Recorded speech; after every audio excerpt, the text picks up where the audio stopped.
One topic about language learning that really excites me is how scripts interact with languages and how they're well fitted to the languages they are meant to represent. There usually is some kind of logic to why that language uses a particular writing system. It's not 100% because of tradition. Sometimes the idiosyncrasies of the language just fit the writing system as well. And one of the best examples of this, I think, is for Hangeul, the Korean writing system. So I absolutely love everything about Hangeul, and in honor of Hangeul Day, I just wanted to explain why Hangeul is so amazing and why it fits the language so perfectly. So from my perspective, there's three main things about Hangeul that are essential to know if you are learning the system. One is that Hangeul letters at their core are phonemes. Two is that letters are organized in groups of syllables. And three is that you can end the syllable in a consonant that can interact with other syllables predictably. So rule number one is a great thing for learners.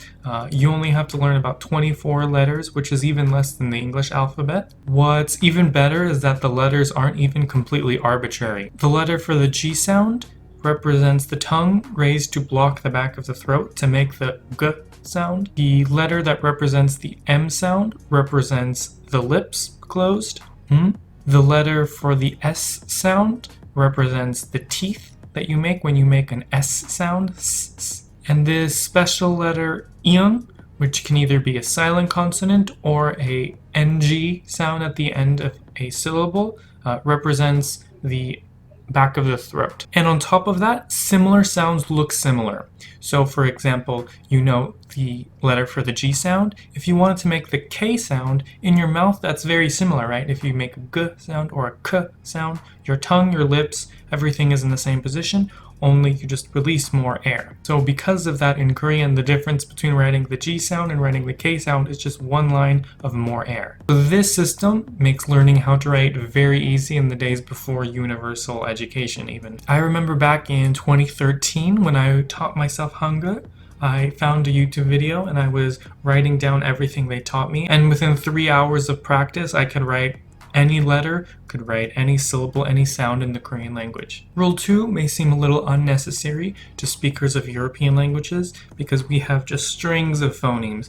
Why do you have to arrange it in a syllable form? So at the top, at the left or the top left of a character is the initial consonant, and then below that or to the right of that is going to be your vowel, and at the very bottom is going to be a final consonant if you have it. When you read Korean, your eyes kind of do a little zigzag thing to follow from initial consonant to vowel to the final consonant back to the initial consonant of the next syllable. Rule 3 is probably the most complicated part about Hangeul. Unlike modern Mandarin or Japanese, Korean can end its syllables with consonants, and Hangeul does account for this. So because of the phonetic system, not every consonant cluster is pronounced the way it is written, but it does interact with other clusters predictably. The sounds do have some kind of preservation thanks to Hangeul. For example, the consonant cluster of the B sound and the S sound together just make a B sound. So if I read a syllable and it's written as ups,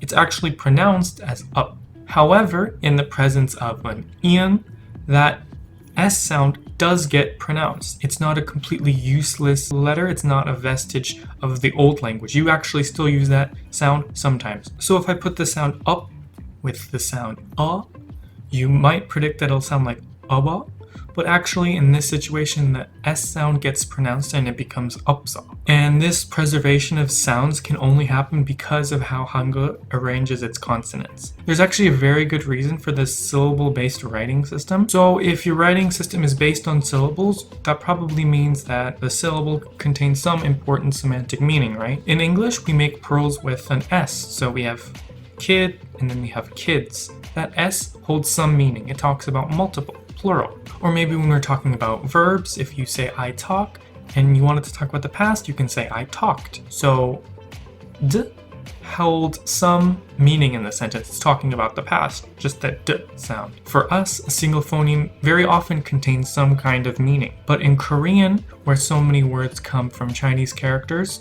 where one syllable is one word, usually one syllable contains some meaning in the Korean language. And it's not only from Chinese loanwords, also for Korean native grammar, very often one syllable holds some kind of important meaning. So for example, if you have the word 받다, which is the verb to mean to receive, the verb stem here is 받. Then maybe you want to add the past tense infix, that would be 앗. Then the verb ending is going to be 어. And if you want to be polite, you'll add 요 to the end. So altogether, the verb will be 받았어요. And in this situation, every syllable holds some kind of important meaning.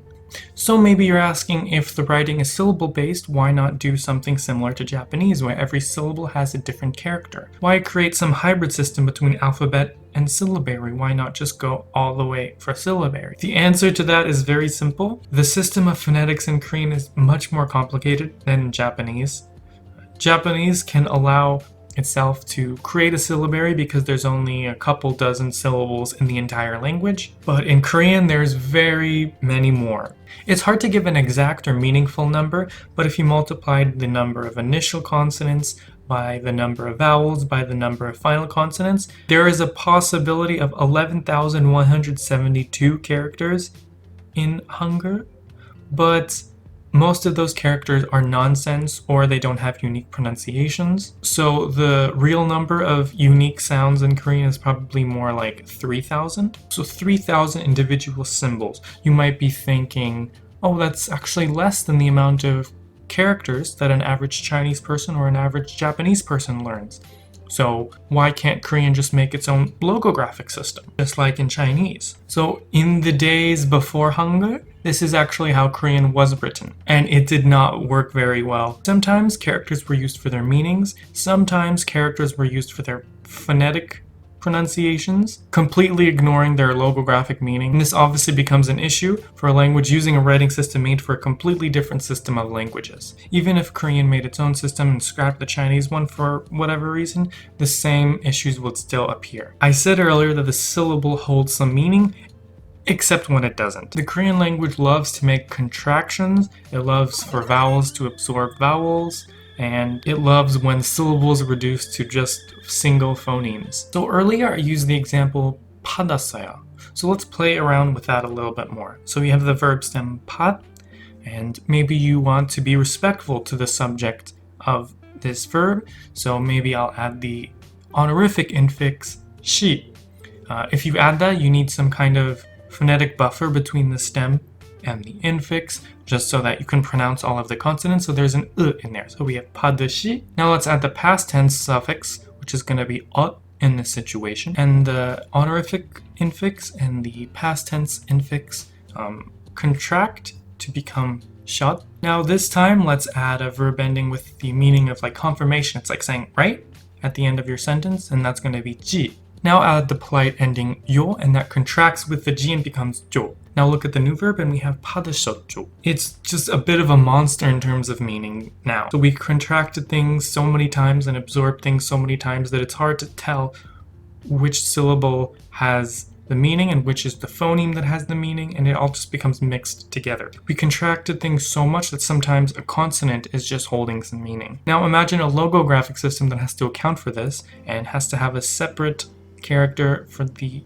honorific suffix, and then a separate character for the honorific suffix plus the past tense suffix, and then it has a confirmation character and then a confirmation plus polite character. So it would become so unwieldy to the point of being useless in this hypothetical logographic system. This really gets to the heart of why Hangeul is just so well fitted for the Korean language. It emphasizes the important parts of the grammar while still allowing for some flexibility that is necessary in this language. Syllables are important except for when phonemes are, and consonants aren't too important unless in the presence of certain other consonants. And amazingly, we can attribute this really sophisticated system to just one person. This wasn't the result of generations of just seeing how things work and using what they need, which is how the Greek and Latin alphabets came to be. Someone understood the particular needs of the Korean language and consciously made a system that works for the language. I can't say that Hangeul should be used for other languages. In fact, I don't believe it should be used for other languages.